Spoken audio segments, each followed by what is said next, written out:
Inside the enormous Valemont estate, Edrin lived like a man who didn't belong there. The house had marble floors, crystal lights, and rooms that seemed endless, yet none of it felt like home to him.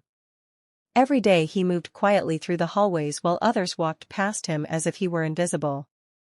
Lysandra rarely spoke to him with kindness. When guests visited, she pretended he was just someone who worked in the house. If anyone asked questions, she would quickly change the subject or send him away to do another task. Marceline made things even harder. She constantly reminded her daughter that marrying Edrin had been the worst decision of her life. Whenever something went wrong in the house, she blamed him immediately. A missing item, a broken glass, a late delivery, somehow it always became Edrin's fault. The servants followed her example. They ignored his presence and sometimes left extra work for him on purpose, knowing he would never complain. But behind Edrin's calm eyes was a patience no one understood. He listened carefully to every insult and every order. He never argued, never explained himself, and never showed anger. To everyone in the mansion, he looked like a man with no pride. What they didn't realize was that silence can hide a very dangerous secret. At the beginning, Lysandra believed there was something special about Edrin. He was different from the arrogant men she usually met at business events. He spoke little, but when he did, his words were thoughtful and calm. For a short time, she felt curious about him. After the marriage, they moved into the large family mansion.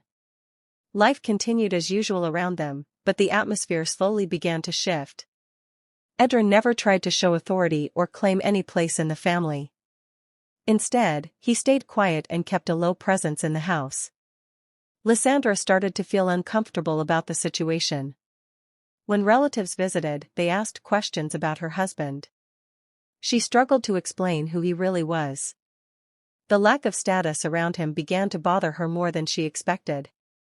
Soon she stopped seeing him as a partner. To her, he looked like someone who didn't belong in a powerful family like the Valemonts. She began giving him small tasks, telling herself it was temporary. But the tasks became bigger over time.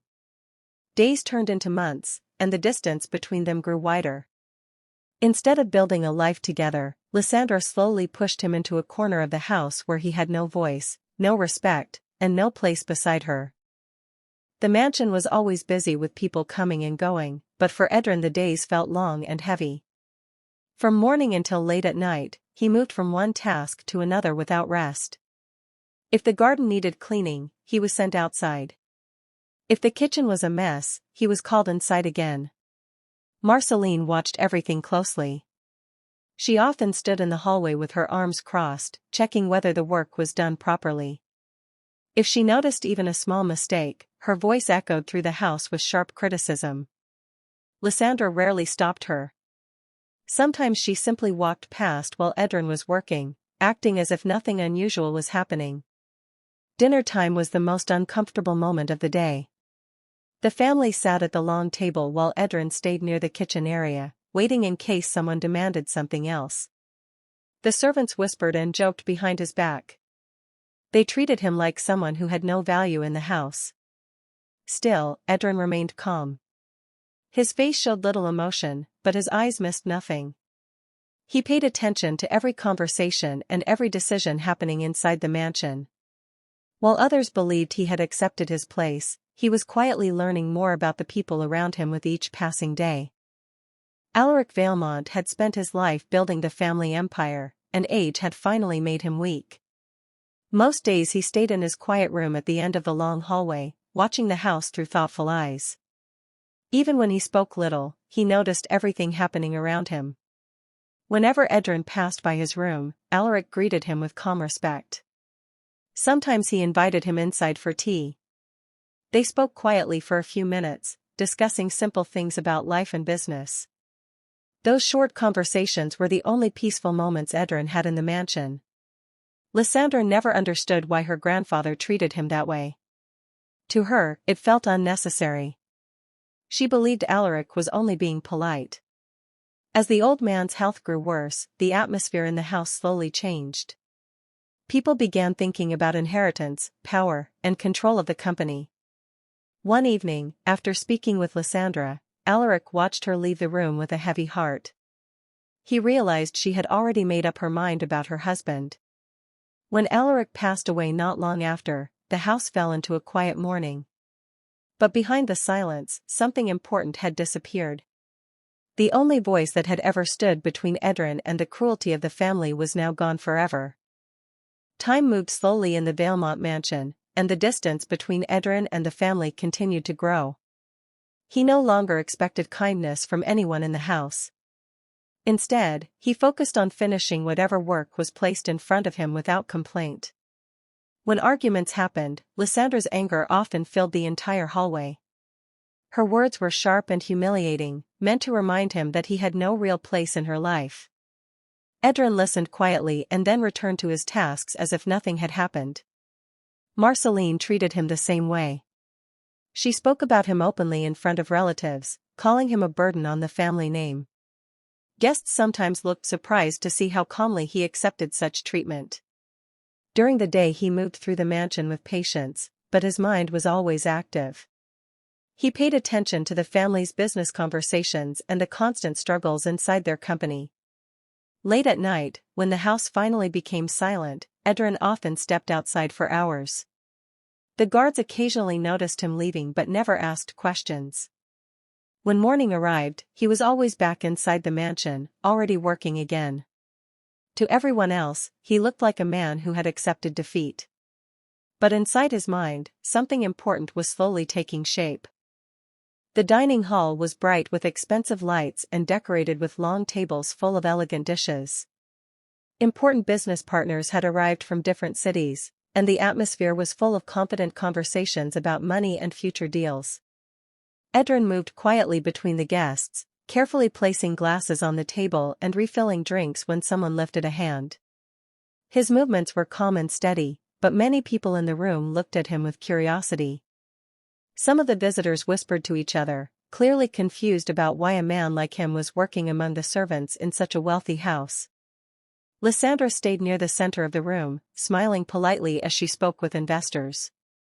She avoided looking at Edren, pretending he was just part of the staff.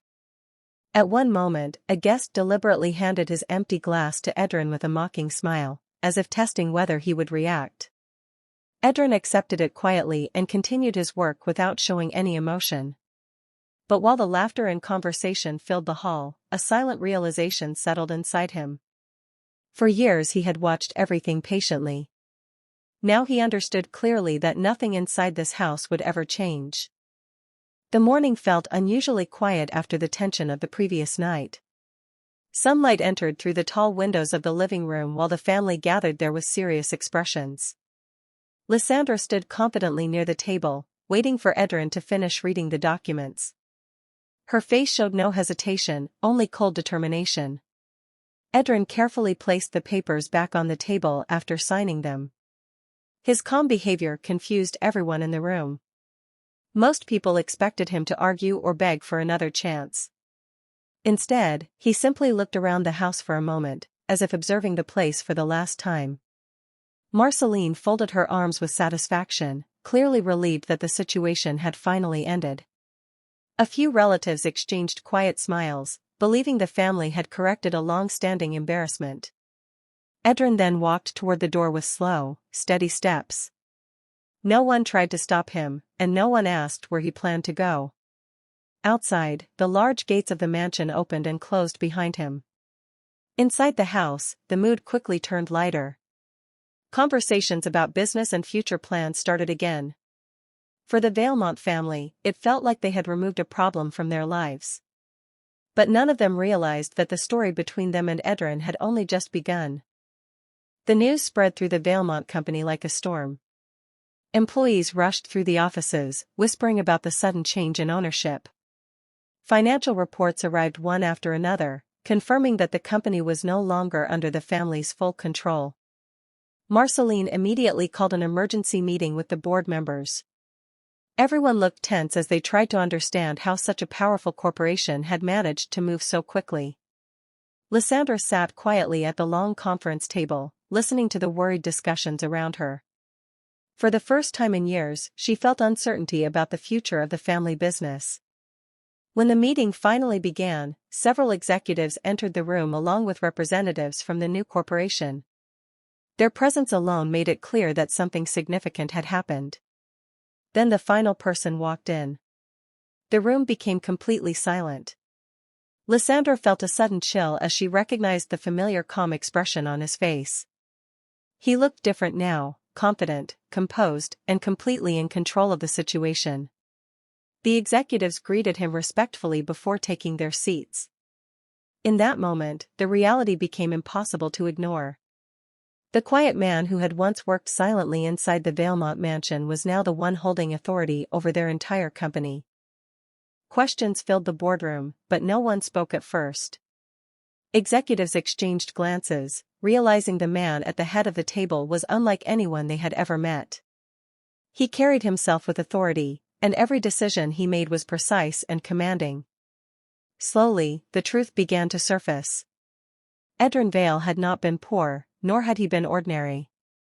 He was the rightful heir to a global conglomerate, a company larger and more powerful than anything the Valemonts had imagined.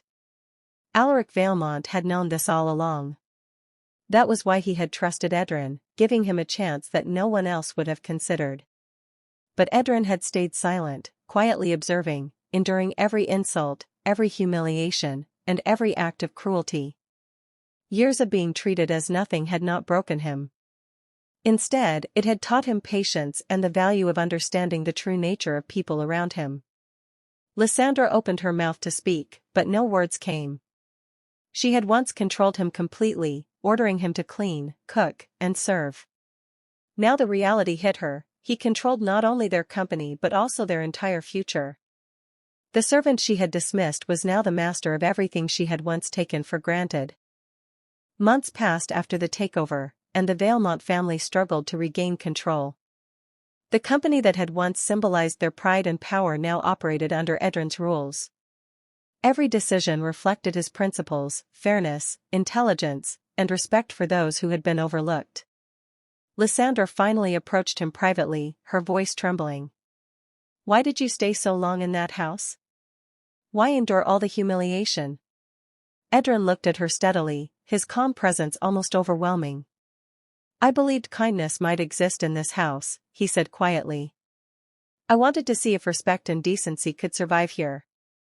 Then he stood, straight and commanding. "But now I know the truth." Under his leadership, the company grew even stronger, but he refused to collaborate with anyone who treated others like nothing. The Valemont family had lost their influence, and their once grand reputation slowly faded into obscurity. Edren did not celebrate their downfall. He did not seek vengeance in anger. His greatest satisfaction came quietly, in knowing he had become the man they had tried to break. For the first time, Lysandra understood that the man she had dismissed, mocked, and ordered around had been more powerful than she could ever imagine. She had lived under a king without knowing it, and now it was too late.